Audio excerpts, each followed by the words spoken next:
Uma dúvida muito recorrente com a pejotização do ambiente de trabalho são quais os direitos a pessoa tem que ter. A pessoa ela é funcionária e ela ali, dentre um acordo que ela faz ali com a empresa, eles estabelecem que ela vai virar MEI, vai virar PJ para prestar serviço, seja um engenheiro, um médico, um analista.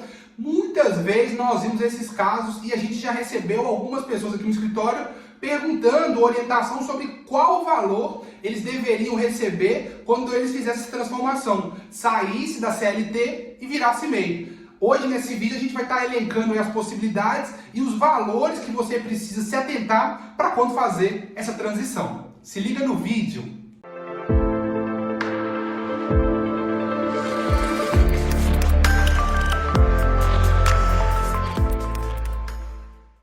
Olá, tudo bem?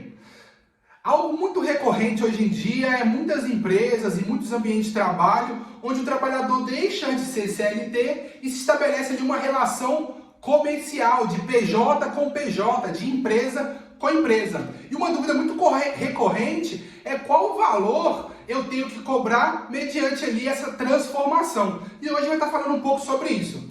A gente vai fazer um cálculo aqui médio de um assalariado que ganharia R$2.000 no ambiente de trabalho dele. E aí você pega isso dentro para a sua realidade. A gente pegou aqui, fez uma colinha para a gente estar acompanhando com vocês. Ó. Então se liga, se o funcionário ele recebe R$2.000 como CLT, o que ele precisa colocar na ponta do lápis para estabelecer esse valor como PJ? A primeira coisa que ele precisa estabelecer é a Previdência Social, porque desse valor de salário ele vai pagar a média aí de 11%, 10% da Previdência Social. Então, vai dar uma média de 220. E por que eu estou falando isso, que ele tem que colocar esses cálculos?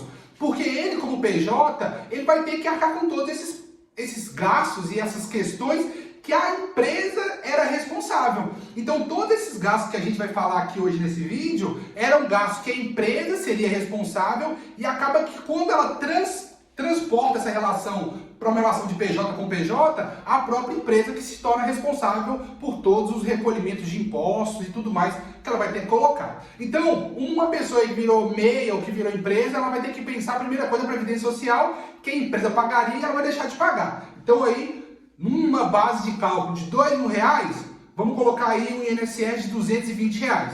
Mas uma coisa que a gente tem que colocar é o vale transporte. Então, a empresa também era responsável por fazer o pagamento de vale transporte para o seu colaborador. Quando ele vira PJ, a empresa deixou de ter essa responsabilidade. Então a gente colocou aqui uma média de R$8 por dia, eu trabalhei ali próximo ao escritório, então daria mais ou menos R$160 por mês que ela também teria que colocar nessa base de cálculo para ela receber desse contrato. Outra questão é a alimentação. Então se a empresa ali fornece alimentação, dá R$15 por dia, então dá uma média de R$300 por mês que ela teria esse benefício da empresa e vai deixar de ter quando ela virar PJ. Então esse valor também tem que incluir na base de cálculo do salário dela. Outra coisa é um plano de saúde. Mesmo esses planos coparticipativo e tal, vamos colocar que a empresa pagava ali para esse coparticipativo R$300 para o funcionário. Então também é um valor que a pessoa vai ter que colocar ali, porque caso ela tenha alguma pendência, algum problema de saúde, ela precisa ali estar resguardada também, caso ela queira fazer um plano de saúde para ela. Outra questão é o fundo de garantia, que a empresa depositaria também e que nesse caso ela não vai depositar. Então nesse caso também você tem que colocar aí que a alíquota de 8%, que daria dessa base de cálculo de R$2.160. Além dessas verbas, também teria a férias e o 13º salário. Lembrando que as férias é o salário mais 1/3. Então, depois de um ano calendário, a gente fala disso de direito adquirido. O funcionário tem o direito de receber as férias e o 13º. Então, depois de um ano, ele também tem que receber esse valor. A gente fez aqui fracionado por mês. Então, a gente pegou o valor que ele teria que pagar por ano e fracionou por mês. O 13º e as férias dá uma média de R$390. Vale lembrar também que quando ele vira PJ, vamos colocar MEI, ele vai também ter o imposto de renda a ser pago. Então, nesse caso, vamos colocar que ele vai pagar guia ali de R$70, R$80. Então, vai dar uma média aí de R$1.600 só de verbas adicionais que ele vai ter. Então, em um salário de R$2.000, vai ser acrescentado pelo menos aí mais R$1.600. Então, um salário dentro dessa perspectiva que a gente está falando de R$2.000, com esses benefícios que a gente falou aqui no vídeo, ele teria que, quando virar PJ, cobrar pelo menos ali naquele trabalho R$ 3.600. Claro que isso vai variar de empresa para empresa, vai ter regra a regra, vai ter benefício.